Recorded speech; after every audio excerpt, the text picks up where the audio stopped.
Video like जरूर कर लीजिए और ऐसे वीडियो लगातार फ्री में पाने के लिए चैनल को तुरंत सब्सक्राइब कर लीजिए और बेल आइकन को जरूर टैप कर लीजिए ताकि आगे भी सारे वीडियो आपको मिलते रहे। यूट्यूब में फॉलो करते हैं तो प्लीज ये वाला फ्री टेलीग्राम चैनल जरूर ज्वाइन कर लीजिएगा। सारे नोटिफिकेशन सारे अपडेट यहीं पे आते हैं, ध्यान रखिए।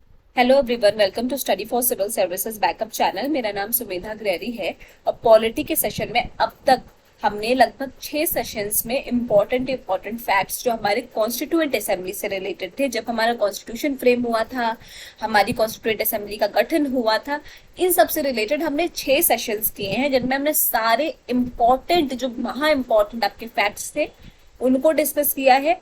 जिसने भी वो सेशंस नहीं देखे हो, इट्स माय हम्बल रिक्वेस्ट, आप प्लीज जाके सारे सेशंस देख लीजिए।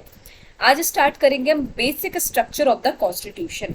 हमारा जो संविधान है उसका बेसिक स्ट्रक्चर, कैसे उसका इमरजेंस हुआ, ठीक है, इन सारी चीजों को अब हम धीरे धीरे करके कुछ कुछ सेशंस में पढ़ेंगे। ठीक, सबसे पहला क्या है, सबसे पहला point emergence of the basic structure. उसमें पहला पॉइंट क्या है, तो question whether the fundamental rights can be amended by the parliament under article 368 came for consideration of the Supreme Court within a year of the Constitution coming into force। अब जो हमारे मौलिक अधिकार होते हैं, जो हमारा फंडामेंटल राइट होता है, क्या हम उसे अमेंड कर सकते हैं? ये क्वेश्चन अराइज होता है ना कि हमारे जैसे जो हमारे मौलिक अधिकार है, टाइम पे टाइम हमें कुछ जरूरतें हैं, कुछ हमारी फ्यूचर नीड्स है, तो उनके हिसाब से क्या वो अमेंड किए जा सकते हैं?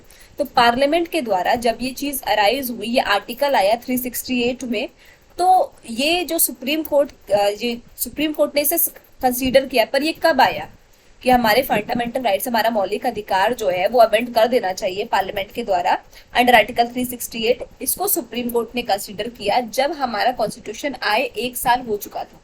ठीक है, जब हमारा कॉन्स्टिट्यूशन कब केम इनटू फोर्स हुआ है, 26 जनवरी 1950 को।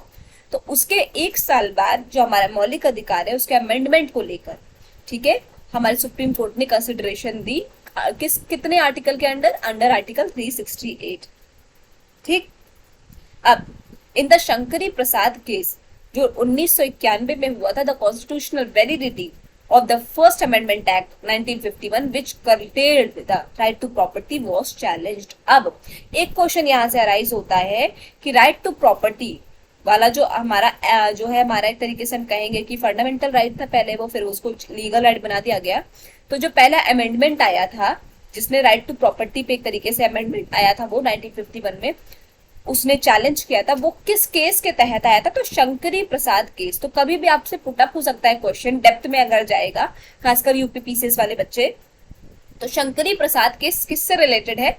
राइट टू प्रॉपर्टी के अमेंडमेंट से रिलेटेड है। ठीक है, जो कि कब आया था? 1951 में। इस चीज को याद रखना है। ठीक, अब आ जाता है आपका third point, the supreme court ruled that the power of the parliament to amend the constitution under article 368 also includes the power to amend the fundamental rights. अब सुप्रीम कोर्ट ने क्या किया, जो हमारा आर्टिकल था 368, ठीक है, उसमें क्या था कि कॉन्स्टिट्यूशन को आप अमेंड कर सकते हैं, संविधान को आप अमेंड कर सकते हैं, पार्लियामेंट के पास ये पावर दे दी गई। बट सुप्रीम कोर्ट ने क्या कहा कि अब इसमें आपको क्या और इंक्लूड कर लेना, जो पहला पॉइंट था कि फंडामेंटल राइट्स, हमारे मौलिक अधिकार को भी हम अमेंड कर सकते हैं। ये चीज भी लानी चाहिए, ये चीज भी लागू होनी चाहिए। किस आर्टिकल के तहत? आर्टिकल 368।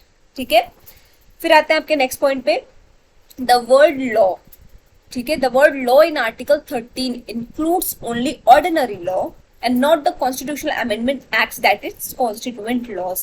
अब जो हमारा जो आर्टिकल हमारा 13 है, उसमें जो लॉ शब्द है ये हमारा केवल ऑर्डिनरी लॉ को ही एक तरीके से कंक्लूड करता है। जो हमारा कॉन्स्टिट्यूएंट लॉज है यानी अमेंडमेंट के जो लॉज हैं उनको ये इंक्लूड नहीं करता है। Therefore the parliament can abridge और take away the fundamental rights by enacting a constitutional amendment act such as and such a law will not be void under article 13।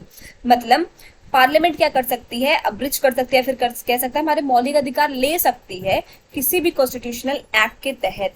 ठीक है, एंड सच अ लॉ, और वो law हमारे article 13 के अंदर, article 13 के अंदर नहीं आता है, क्योंकि आर्टिकल 13 के अंदर हमारे कोई भी कॉन्स्टिट्यूएंट लॉज नहीं आते, कोई भी अमेंडमेंट एक्ट्स नहीं आते हैं, उसमें केवल ऑर्डिनरी लॉज ही आते हैं।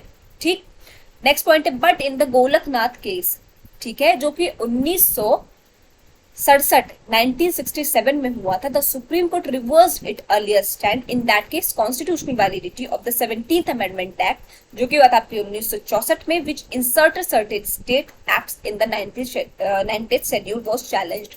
गोलकनाथ केस जो आपका 1967 में हुआ था, उसमें सुप्रीम कोर्ट ने क्या किया, रिवर्स इट्स अर्लियर स्टैंड, जो उसने पहले डिसीजन दिया था उसको रिवर्स किया। उसमें क्या था, in the case Golaknath case में the constitutional validity of the 17th amendment act, जो कि वैलिडिटी थी हमारे 70वें अमेंडमेंट एक्ट की, जो कि हुआ था 1964 में, which inserted certain state acts in the 9th schedule was challenged. जिसने क्या किया था, जो हमारा 17th अमेंडमेंट एक्ट आया था उसने क्या किया था, उसके अंदर 9th शेड्यूल के अंदर जो है उसने क्या किया था, बहुत सारे स्टेट एक्ट्स को क्या किया था, इंसर्ट किया था। उस चीज को चैलेंज किया गया कब, गोलकनाथ केस 1967 में। तो सुप्रीम कोर्ट ने क्या किया, अपने अर्लियर स्टैंड जो उसने लिया था अमेंडमेंट को लेकर, उसने थोड़ा सा चेंज किया, रिवर्स किया। ठीक है, तो ये थे कुछ पॉइंट्स आपके बेसिक स्ट्रक्चर से रिलेटेड। आई होप आपको सेशन समझ में आया होगा। फर्दर इसके आगे हम नेक्स्ट सेशन में कंटिन्यू करेंगे। कोई भी डाउट हो तो प्लीज कमेंट सेक्शन में कमेंट करके जरूर बताइएगा। और अभी तक अगर आपने चैनल को लाइक शेयर सब्सक्राइब नहीं किया तो प्लीज कीजिए और बेल बटन को प्रेस करना ना भूलिए। Thank you so much for watching.